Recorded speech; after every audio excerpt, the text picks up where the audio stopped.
sharing our stories connects us. Listen and be connected. Join us for the Conversation meeting weekly at the intersection of community and culture. Hosted by Mario Nunez and Joe King Carter. Hey, everybody, welcome to this, your Wednesday, 12 o'clock edition of The Conversation at WMNF 88.5 right here in Tampa. You can listen to us, WMNF.org, from anywhere on the planet, as long as you've got a good internet connection. My name is Mario Nunez. As always, I'm seated here on Wednesdays aside my partner, Joe King Carter. And behind the desk that you can barely see the top of her head. MC Jessica G, the original OG. There she is. Let's ring one for Jessica. Thank you, Jessica. She's the one keeping us honest over here in studio. And, that's right. And Joe, as we race towards Thanksgiving, and we're going to do a show next week that might just feature all those memories of growing up and those wonderful Thanksgivings of your gobble, gobble, baby. Do you let's do a little teaser. Do you have an early memory of Thanksgiving? I know we didn't discuss this, but I'll drop it on you right now. Do you have an early memory of Thanksgiving? Well, I have many early memories. Yeah, give us one. Thanksgiving was always, that kind of warm part of the season that it does not have the wonderful mystery of Halloween, and it does not have all of the madness of Christmas. It has this place where people get together and eat, and you can't beat that. And sometimes too, we watch a little football. Oh, well, see, we didn't do that. And we get into some spirited conversations with our relatives. Mm-hmm. When you're young, you tend to go outside, maybe in between meals, in between that first course and the last course, mm-hmm. and maybe throw the ball around a little bit. I think these were all rites of passages, and everybody was participating in this. But we always had the distinction here in Florida, being native Floridians, that we never got to bundle up. At least we did. Did you, Joe? Do you remember a Thanksgiving when it was cool or even cold? By the way, as a native Floridian, when you're around Christmas time and Thanksgiving, you're cutting out little snowflakes to put on the windows in your elementary school, and we're like, what is that? I'll see your snowflake. What is that about? I'll see your cutout snowflakes and go one step further. I thought it was pretty cool when you had the artisans, and sometimes it was your own teacher who was pretty good. She'd come out and she'd stencil snowflakes on your windows with that frocking that they use on the Christmas trees. You know, that spray that looks like yeah. So as a little spray kid, snow. Magical. Instant snow, as a little that was kid. Called, yeah. Probably was filled with harmful chemicals, I'm guessing. And of course, as some of us will know, really the Christmas season, the Christmas spirit doesn't really take root until you see old St. Nick coming down in the Macy's Day Parade, mm-hmm. coming down, I don't know, is it Fifth Avenue? I'm not a New Yorker, I couldn't tell you, but I should know that. Mm-hmm. And he's on his sleigh, and then it's like, it's on now, son. Mm. Yeah, how about the shopping experience? Black Friday now starts on like Black Wednesday. Right. You know what I mean? They have it used to be that the stores would open at 7 a.m. Yes. On the morning after. I would go shopping with my mother, yeah. And then it would start, and then it moved up to 12 midnight. How old I am. I remember Web City. Did you ever go to Web City? Was incredible. Yeah, and we've talked about that here on the show. Yeah, and then it would start J.C. Penney. And then it would start at midnight. Remember? Uh-huh. And now you just go after your turkey. Like you eat the turkey and then you go straight to the store because Black Friday. I've always thought that Santa Claus should be reformatted in Florida as a pirate. Well, I think he should be sort of. I see him with his white beard and an earring and a surfboard, a red hat, and no, he's a pirate. He has a sword, and he has this large schooner that he is delivering Christmas gifts. I love the idea. We should start a new trend. But let me just say that for those of us Jose Claus don't ever get to Jose Claus. Jose Claus. If you don't ever get a chance to travel, and it's unfortunate because travel is quite an educational experience, and you're in the southern hemisphere of planet Earth during the time of Christmas, you realize Saint Nick don't come in a sleigh. Baby, he don't come in a sleigh with magical reindeers. Mm-hmm. He ain't wearing a big old red coat with a hat. Mm-hmm. He's wearing a pair of Bermuda shorts. Right. And he's got sand between his toes because it's the middle of summer down there. Mm-hmm. So we didn't grow up like that. So for us, the lore and the remembrances are all, so he's coming down the chimney.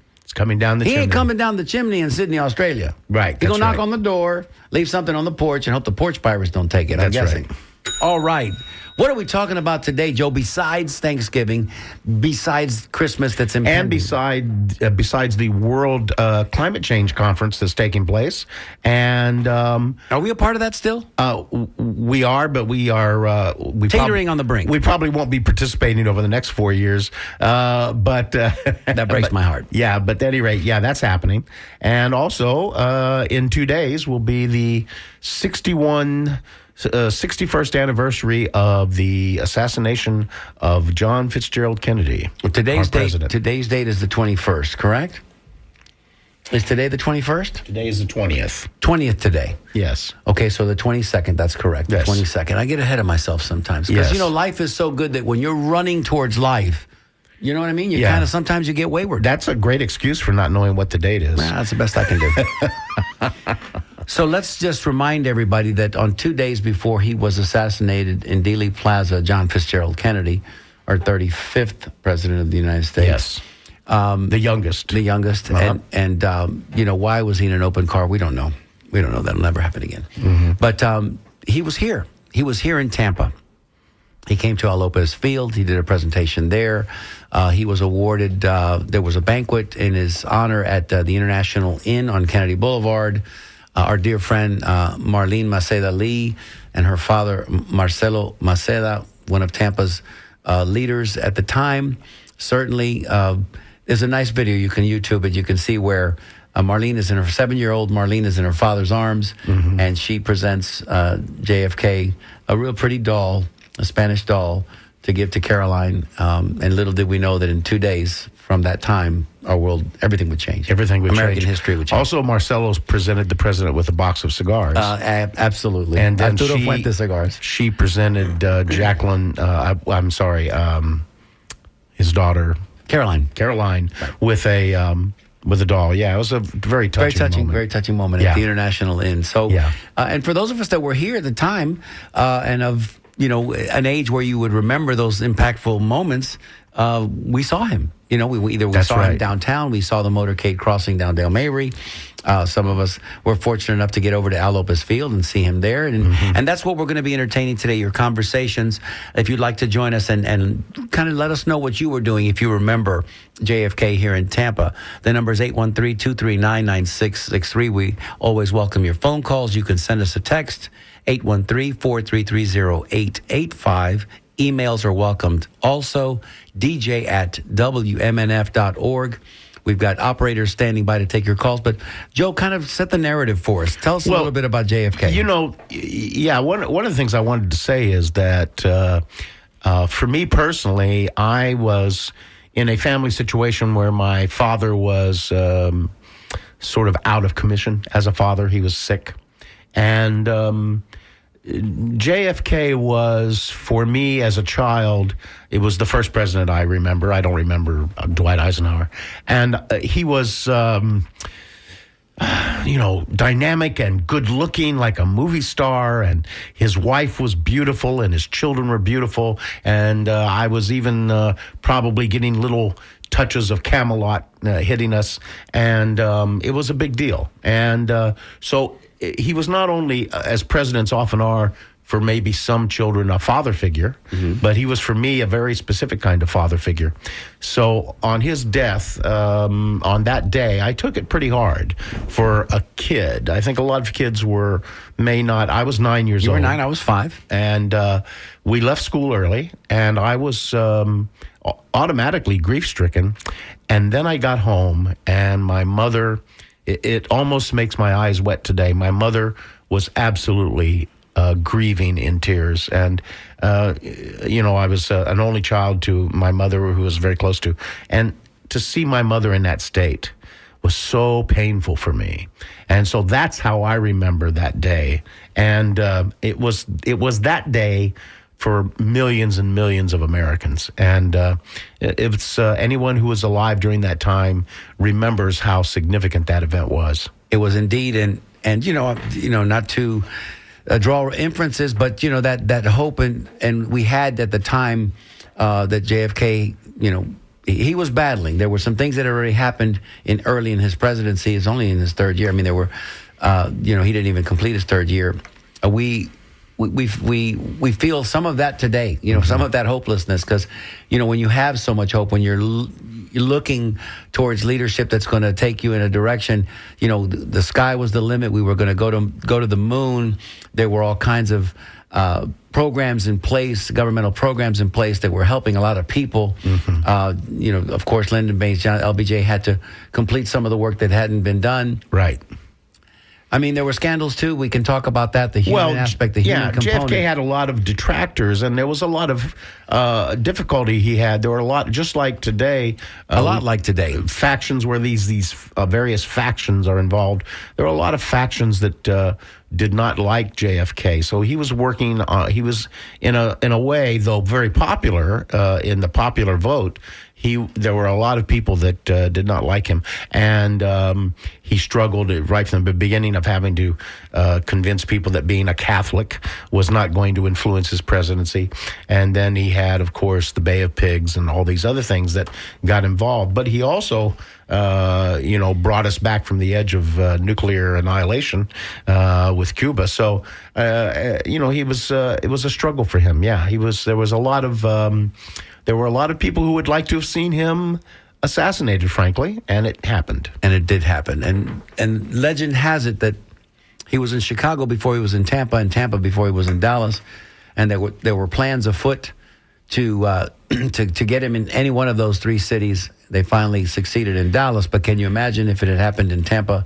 The trajectory of our city's fair history might have usurped everything that we wax nostalgic about today when we talk about Cigar City and Mr. Ybor and all the goodness that brought to our city. Yeah. Well, that's an interesting. Now you're getting into a cultural phenomenon that's pretty interesting. Well, that's what we do here at The Conversation. That's right. We meet weekly at the intersection of community and culture. That's right. Let's get after it. Yeah, let's go. So. It's interesting because it's the Kennedy assassination is often the JFK assassination is often considered the granddaddy of all conspiracy theories in our society. Will we live long enough, Joey, excuse me for cutting you off, will we live long enough to see them unseal those documents? Probably not. 75 years, I think, is what it is. Yeah, probably not. So we're at 61. We got to go another 14 years. Yeah. They have released some documents under the Freedom of Information Act, and those documents are often very heavily redacted. I didn't mean to distract you. Forgive me. Get back to where you were. But this is what's interesting is that when you and I were much younger, conspiracies were not seen as it wasn't really a big deal. I mean, nobody really talked a lot about conspiracies. It was conspiracy, small c. Right. The organization in America that fathered conspiracies more than anyone else did early on was the John Birch Society, by the way. They were the ones who promulgated the idea that the moon landing was fake. They also promulgated the idea that the Beatles were communist agents, and they were here to bring communism to the Western world. So the Beatles, wow, it's just kind of like, yeah, I mean, they were cool, but they weren't communists. InfoWars before we knew what InfoWars were. All that stuff was happening. But now today, conspiracyism has taken hold of our culture in a way.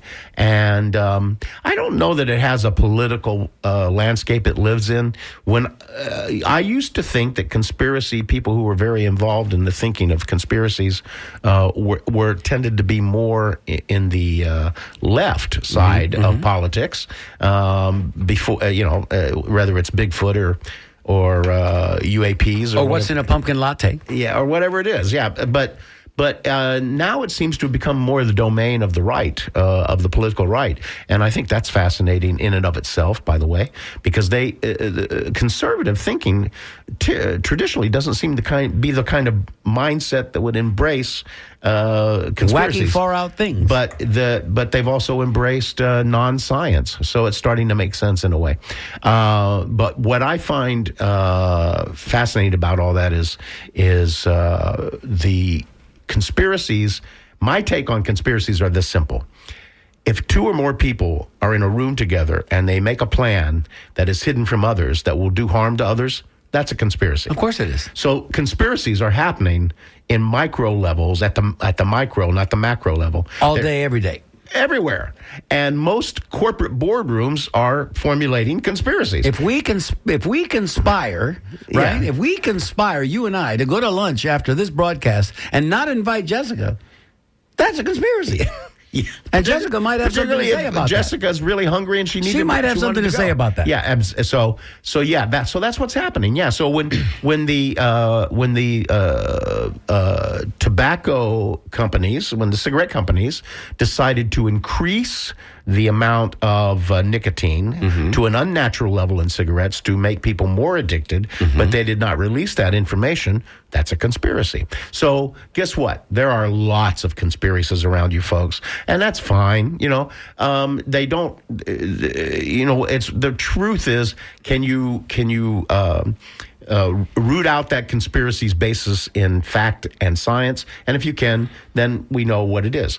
The thing about the JFK assassination, we don't know who framed Roger Rabbit, and we don't know who shot JFK. Yes, and so I told you that this death of JFK was very powerful for me as a child. So by the time I was 14 years old, I started to snoop into this subject. And I think what made me want to be snoopy about it was that, I thought to myself, so let's see, the guy that shot JFK, the next day he was shot. And that on live TV. Yeah, and that was kind of like a moment where I thought, coincidences, strange acts of coincidence are possible, but this seems a little weird. And that was really the platform by which I started to do a lot of reading. I've read dozens and dozens of books over the years on the Kennedy assassination and on the JFK assassination, because Bobby Kennedy was also assassinated. But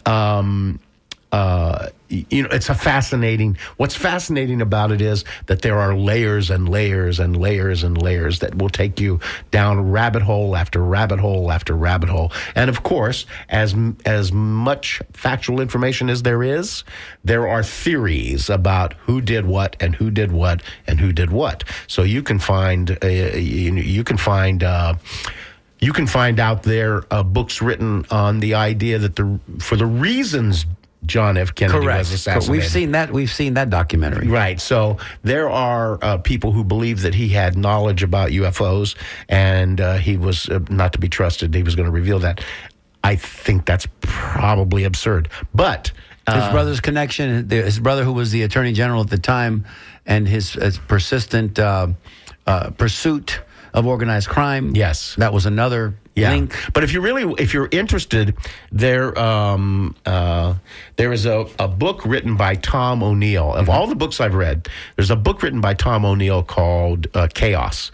And it's really about the relationship between the CIA and the 60s in general. And specifically, he delves into Charles Manson and that relationship, because there were CIA connections to the ranch and Charles Manson. And there was also connections to Jack Ruby. And JFK did not want to necessarily escalate things in Vietnam. He was also trying desperately to maybe reach out and patch things up with Cuba. There were so many things, so many different forces around him that wanted to see him taken completely out of his responsibilities. Yes. Because they didn't believe that where he was going, and not that he was a great liberal or in any way carrying the flag, but he was doing some pretty progressive things, and all at once. Yeah, he was doing some things that were rubbing people wrong, that's for sure. The anti-Castro Cubans were very angry at him for the Bay of Pigs. The organized crime in America was very angry at him for what his brother was doing as Attorney General to their organizations. There were oil people that were very angry at him. There were military people that were very angry at him. There were CIA people that were very angry at him. That's five groups right there. There's another 24 groups. And the thing is, if you're interested in that particular aspect, there is an early book called Crossfire by Jim Marrs. And Crossfire, what Jim Marrs does in that book is he delineates the groups. Texas Oil Men is one group, and so on and so forth. And he goes the Hunts in Texas, for example. And he goes. Was not George H.W. Bush somewhere associated with that group as well? A little bit. A little, his family was, yes, a little bit. So yeah, there's a lot of stuff there that's fascinating. You have to take a lot of it with a grain of salt. But on the other hand, it's hard to know. Particularly hard to look away when it comes to witness testimony. That's when it gets intriguing, because then you see all these things. My personal feeling is that the key to understanding the JFK assassination is to look at Jacob Rubenstein, Jack Ruby, his life and what his life was about, how he was wrangled into this, how he shot Oswald, and what happened to him after. Is the telling. It's telling. If you'd like to join the conversation this morning, we'd entertain your call, certainly. 813-239-9663. Send us a text at 813-433-0885. Emails are always welcome. dj@wmnf.org.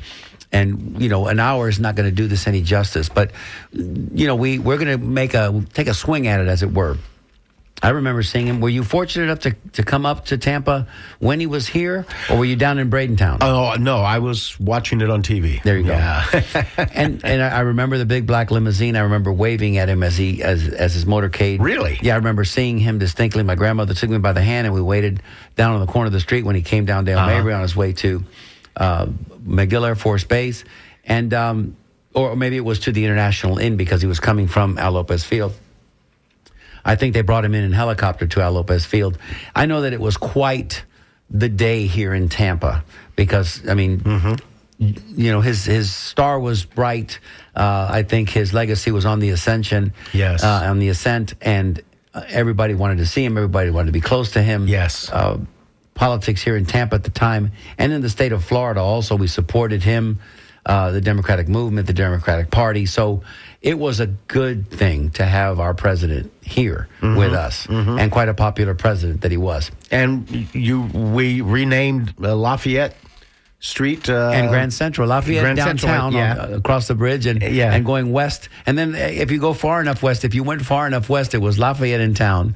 It was Grand Central from downtown to about where West Shore and Kennedy meet today. And then it was Memorial Boulevard. Right. And we decided, I think rightfully so, to rename that street Kennedy Boulevard. Right. And of course, that it remains to this day. And keep in mind, I don't personally approach this from any kind of hero worship. There's lots of things that John Kennedy was doing that, his father, Joe Kennedy, was a scoundrel of sorts. And there's that whole, early on, the Chicago vote count for him as senator and the way he got into politics and his affairs with women. And there's all kinds of ways that you can critique him and see him as a person. Really, as a human. As a human. Right. He had his military experience was also something of note. Absolutely. And there's a tremendous documentary on Netflix presently that delves into all of this. And you have a great PT 109. Have a great deal of empathy for him because he did some things, and he was always ill. It wasn't supposed to be Jack, as a lot of his family and friends called him. It wasn't supposed to be John, but it was supposed to be Joe, his older brother. That's right. Who died in World War II. Right. An Air Force pilot who died in a plane crash. Right. Was shot down, I believe. And it wasn't supposed to be John. Right. But John prevailed. He was a sickly child. Yes. He was always had bad health. He almost died 3 different times in his youth, in his young adult years. That's right. He had a terrible back. So there were a lot of things, but you would never know it. And much like we would never know the pain and the misery that FDR was going through with his polio. Absolutely. The other thing about while you're talking about the Kennedy family that is kind of relevant today is now we have RFK Jr., and he's become quite prominent as a figure. He's very possibly going to be making a lot of health decisions for you in the near future. And when I think about RFK, and there's a lot of critique of him, of course, I think about the fact that when he was 9 years old, his uncle was killed in a was assassinated. JFK was his uncle, of course. And then when he's 14 years old, his father is killed in the basement of a hotel. And that's a lot of trauma. I don't care who you are, Kennedy or not. That's a significant degree of trauma. And he was already in a family that was very public, very known. And then what happens is at 14, he does not have whatever guidance that Robert Kennedy would have given his son. That guidance is gone. So if you think that RFK Jr. is a little odd, that's putting it mildly there, sir. That's putting it mildly. We're going to ring a bell for putting it mildly. Yeah, if you think he's a little odd, in a way, you got to cut the guy a little bit of slack, because I think he's probably been through trauma that he's never. I don't know if he's dealt with it or not, but he's been through a lot. There's no doubt about that. Kennedys. And do Kennedys do couch time? Do Kennedys do therapy? I don't know. Right. Maybe they're above all of that. Yeah. And then again, we don't know anything about what that lifestyle is like and Hyannisport and just being around that family. I mean, we know who his grandparents were. I mean, this is American history. It's all out there and available for you to study. Yeah, he didn't come into the world with free of baggage, that's for sure. Yeah, no. We have a phone call. Shall we take the phone call? Sure. We've been asking for callers, and the callers are there with us now. So, Mike in Sarasota, you're on the air. Hey, thank you very much for taking my call, and I want to also thank you for telling and teaching me something I did not know. I did not know that Jack Ruby's real name was Jacob Rubenstein. Yes, sir. So thank you very much for that. Of course. Now, that sounds like a Jewish name, which reminds me that you might want to add to the list of people who did not like JFK, and I can't remember the exact reason why, but I read in the Washington Report on Middle East Affairs that there is a theory that the Israelis were angry at JFK. Yes. And so with Jacob Rubenstein being Jewish, it makes one wonder. Well, I'd always thought that Jack Ruby was acting out of his allegiance to the mob, but who knows? Anyway, I want to say one other thing, which is that in regards to books to read on this, there is a book out there called Contract on America, and I bet you've read it. But that places a lot of the events around JFK in Tampa. Yes. With the Tampa mob. Yes. I think that's something that people should be aware of. Absolutely a connection. A lot more about it than I do. Uh-huh. Yeah. Your thoughts on that. Mike, thank you so much for your call, and we certainly appreciate you listening, partner. Thank you so much. And that's another reason why the Chicago and Tampa came into play. And, Dallas. Yes. Dallas also had its connection with organized crime. Jack Ruby, we know, was also in the periphery. They were all. This was a big, messy, multi-tentacled, multifaceted assassination. This wasn't just one Sirhan with a gun in the basement. Let me address his questions real quick. Contract on America. Is that Jack Ruby was a Chicago hood. He was Jewish, and so he was never he was not in the family per se. He wasn't a mafia member. Wasn't Italian, but he was always on the edge of crime there, and then. He did his good deeds for the families and the mobs, and they basically gave him a part of Dallas. So he was sent to Dallas to open up his nightclub. His nightclub, which was a strip club basically, became a hotspot for all of the Dallas police to hang out and party. And so that's one connection that represents that Jack Ruby had. His Jewishness was not as significant. I just mentioned the fact that he was legally born as Jacob Rubenstein, and he could never really be in the family as fully as he wanted to be. So he was basically a low-level mobster. Not to be confused with Henry Hill, who was also Jewish, and of course, if you similar story. Yep. And so Good that's fellow. one issue. The other issue is that there's this is not my feelings. This is evidence that he was also a CIA operative. He was, and by the way, when you are an operative for the CIA, all that means is they're giving you money to do some things for them. If they, the word CIA operative, ooh, it sounds so exotic, but it's not exotic. It's Mario. They could come to you tomorrow and say, we're observing your neighbor and we want you to do this and that and that and that, and we'll pay you $500 a day if you'll do that. You just became an operative. So the CIA had approached Ruby for a variety of reasons to keep an eye on things that were happening in Dallas. So what we have is, just to be clear about this, because I'm not saying that the mob necessarily assassinated JFK. What I am saying is that there might be rogue elements of the CIA and the mob together that made that happen. So to answer his question, Jack Ruby would not be killing Oswald for the family because the family didn't like JFK. Oswald would be a hero to the family. So Ruby was carrying out a specific contract. And we'll be right back after this station ID. You're listening to The Conversation with Mario Nunez and Joe King Carter on WMNF 88.5 Tampa. And WMNF.org. Joe, there were a lot of people that, so the vast majority of Americans were distraught, despondent, completely devastated at the assassination of John Fitzgerald Kennedy. Yes. But there were certainly a lot of Americans, or a smaller portion of Americans, that were perhaps even gleeful. Or they just weren't like, well, they got him. So what? Yeah. Kind of a thing. Yeah. Which is kind of sad. Because if you think about it, you alluded to it, Robert Kennedy, his father, his uncle and his father. And then, of course, if you want to put in Dr. Martin Luther King Jr., then you've got, within a 5-year span, yes, 3 major assassinations in this country. Yeah. That altered the course, altered the trajectory of this country, that I still think to this day we are reeling from. It's my opinion, and I'm sticking to it. And if you want to argue that point, then you call in and you tell me why you think that was a good thing, those 3 assassinations that happened. Well, I don't believe anybody's going to call in to do that, but I just think if it happened today, can you imagine if it happened today?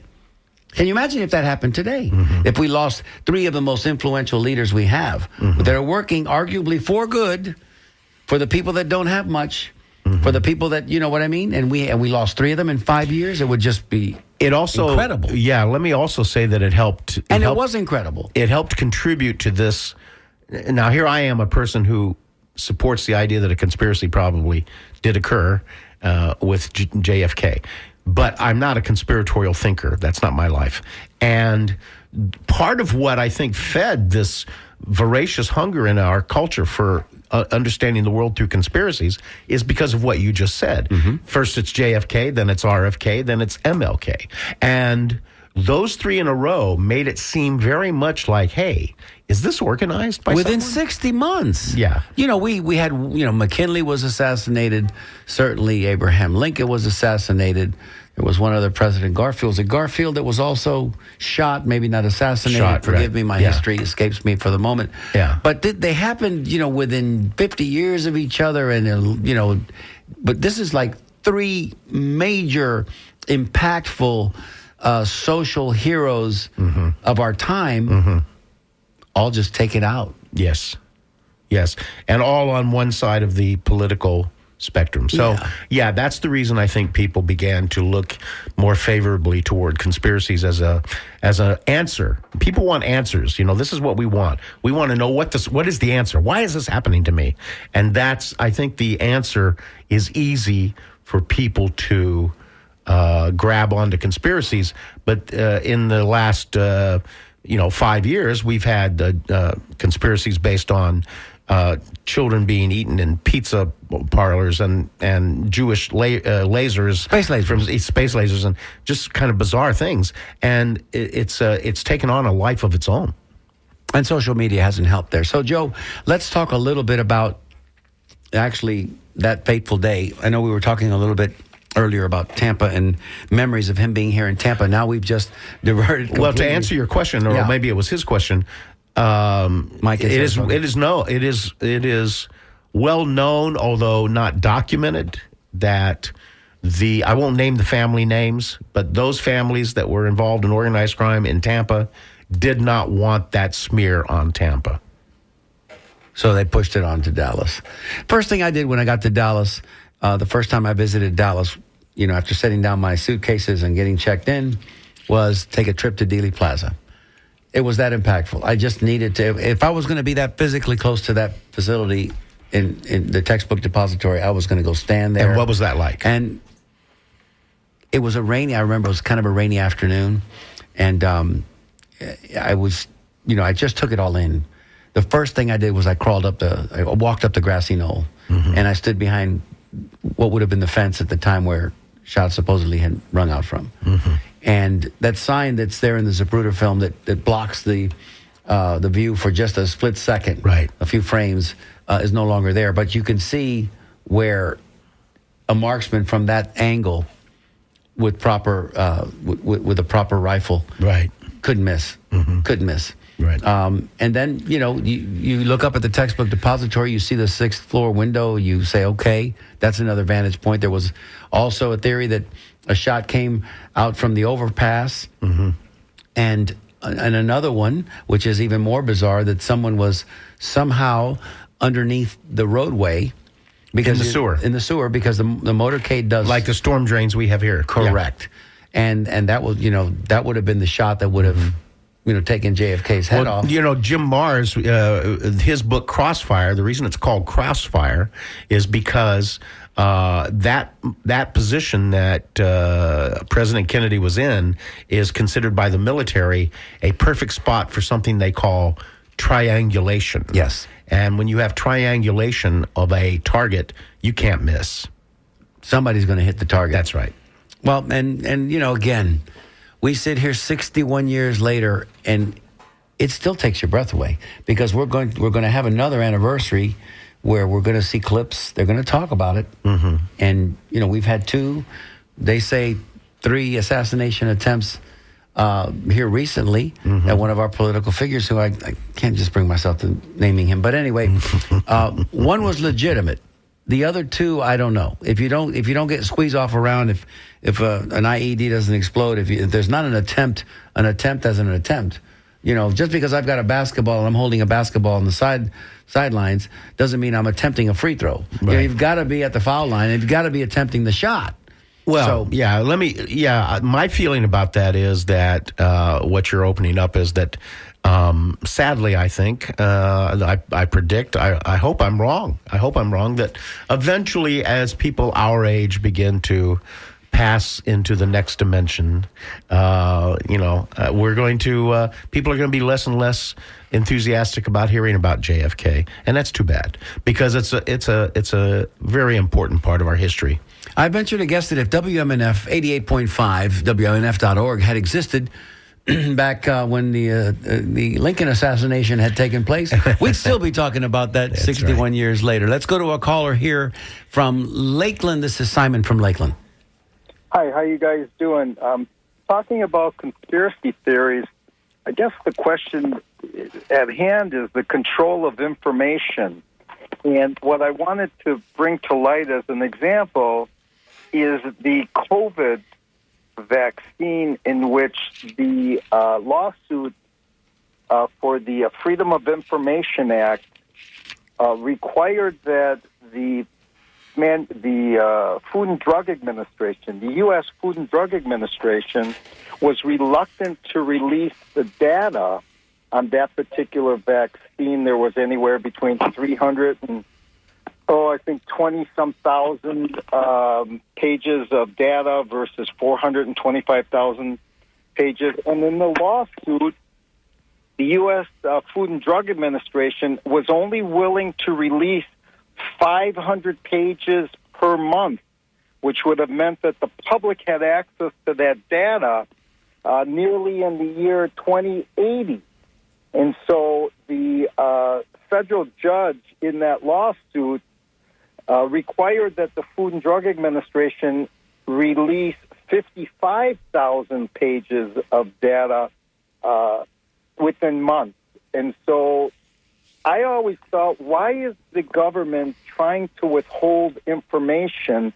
And only because lawsuits occur with the act of the Freedom of Information Act. Why are we waiting I believe it was with the Kennedy assassination, decades, 75 years. With intention, I think, because, 75 years is probably just over the top end of the mortuary table. So, it's a whole generation.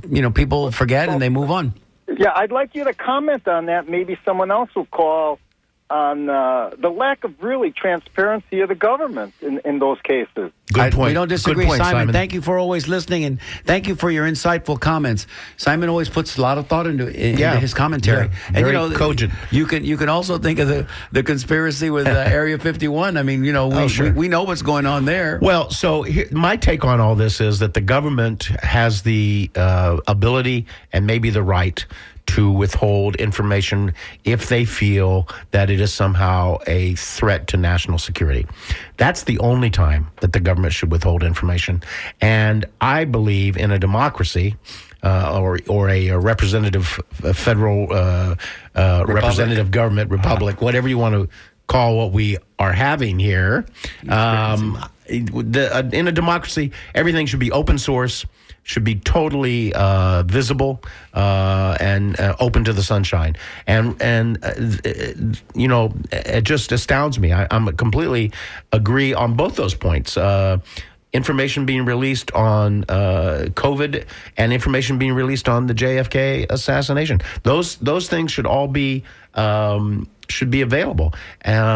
What possible harm could be to a person who is in the JFK files unless that person was involved in killing JFK? Yeah, they don't want that to be released, but the rest of it all of it should be released.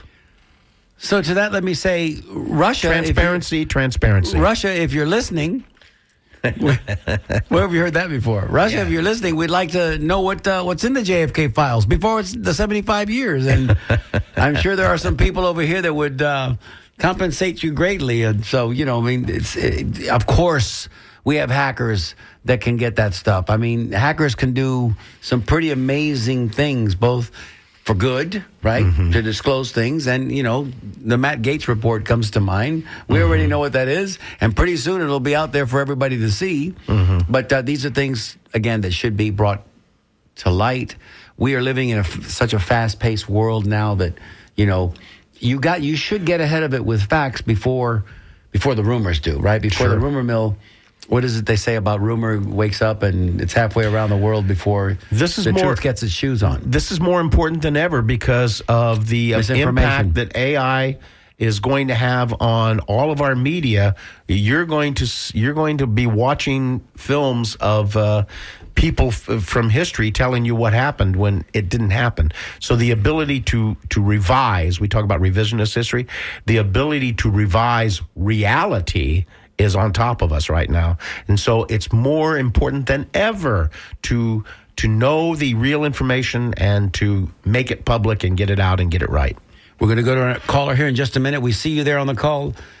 Stay tuned. David will come to you in just a minute, but I wanted to ask you, Joe, if you were spinning the wheel, and you have all the different conspiracies that we've brought to light today, and maybe a couple that we haven't discussed. Where does that arrow land? What does Joe lean in on most that took JFK? Who was chiefly 51% responsible for? Well, 38% of Americans believe that JFK was killed by Lee Harvey Oswald. Not a majority. That's definitely more. So you can clearly say that more than half of Americans believe something else happened. In 1978, the Special Senate findings, their Special Senate Committee on Assassinations, found that there was likely a conspiracy. They spelled so our government has already said we think there was a conspiracy. So that's not me. That's our government has already made that position. Lee Harvey Oswald told us he was a patsy. Yes. Why would we dispute that? So if you want to kill the president, who are you going to get to do it? If it's going to be somebody from the military, it's going to be somebody from your society. How is that person going to be dealt with? And are you? You don't take a guy who's a marksman off of the plains of Montana and have him go kill the president and go back home again. So what do you do with that guy? Well, you're probably going to have to kill him too. And so would that guy want to do that? No. So where is that assassin going to come from? Well, our CIA and the mob joined together in a project. This is all fact, called Mongoose, Project Mongoose. And in Project Mongoose, there was a plan to kill Castro. So there was already in place a platform for the mob and the CIA to work together on assassinations. So it wasn't much of a leap. All right, it wasn't much of a leap. Just a hop to the left. So if you want my deepest feeling about this, I'll say it candidly openly on the air.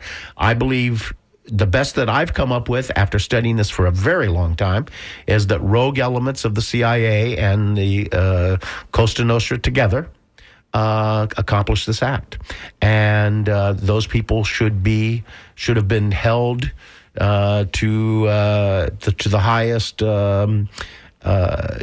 We should have known who those people were.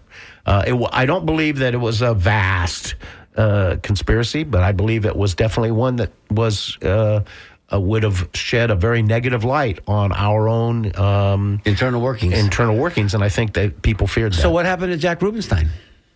Jacob Rubenstein, as it were. So Jack Ruby... Because if he was there to make sure that Lee Harvey didn't say anything. Yes. And mission accomplished, right? Yes. Mission accomplished in the basement of the Dallas police station.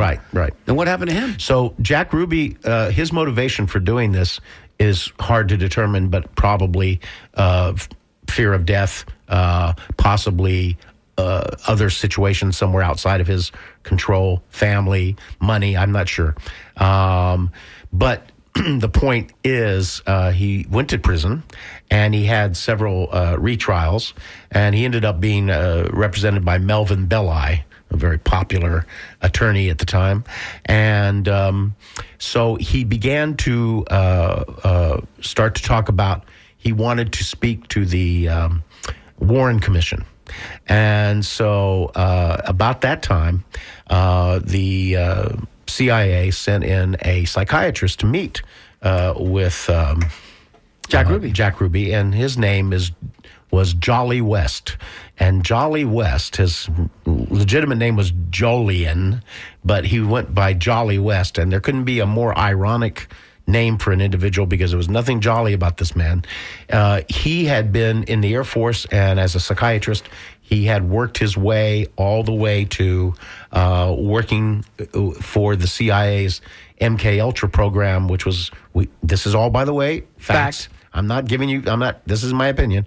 And he worked in the MK Ultra, giving drugs, using drugs to try to alter mental capacities. And this is the Manchurian Candidate concept. And this was the idea of the CIA, that they could eventually, the Holy Grail was the thing called the truth serum, where you could make anybody say anything, or you could get the truth out of them. And in this process, Jolie was involved in some incredibly dastardly, unethical, giving civilians LSD when they didn't know they were having it. And your mind is the only thing that you really have. And now they are trying to take your mind away from you. So there's a lot of really, he's a bad actor in all this, Jolly West. But the point is, eventually Jack Ruby would succumb to the testing. He went in to meet with Jack Ruby, who had no history of mental illness.